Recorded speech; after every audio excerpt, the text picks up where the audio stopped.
من المال يمكنك أن تدفع لشراء طائر حمام؟ لا أعتقد أن أحدا على استعداد لدفع مبلغ كبير، لكن هذا الطائر الذي ترونه هو نوع خاص. أكاد أجزم أنكم ستندهشون من الثمن الذي بيع به.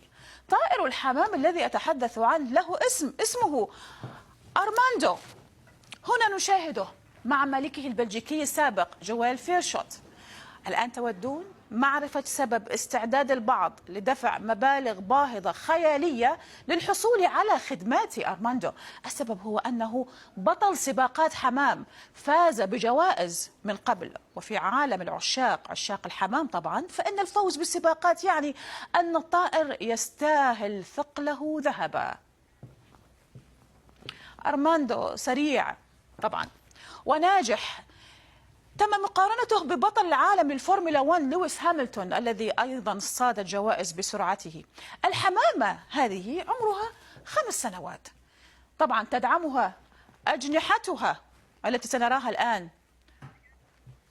هذه هي الأجنحة تفرش أمامكم، قوية جميلة متناسقة الريش، تدعمها إلى الفوز ب3 انتصارات في آخر 3 سباقات. لم يخسر سباقا حتى الآن وفقا لآخر 3 سباقات. هذا الطائر وصف من قبل، دعونا ننظر إليه، وصف من بيبا وهو بيت المزادات الذي باعه بأنه أسرع طائر حمام للمسافات الطويلة ولا نظير له في كل العصور.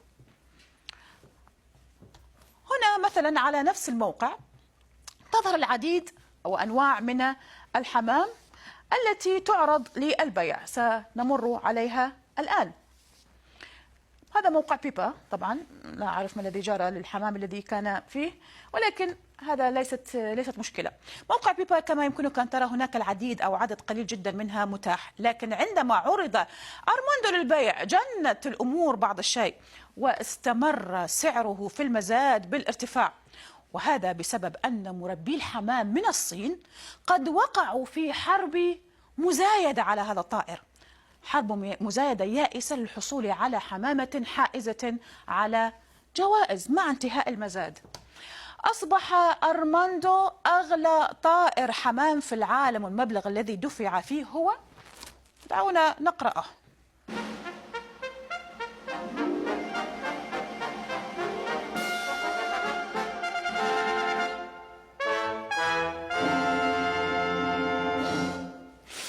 $1,400,000. مبلغ خيالي، $1,400,000 حمام، ثمن حمامة.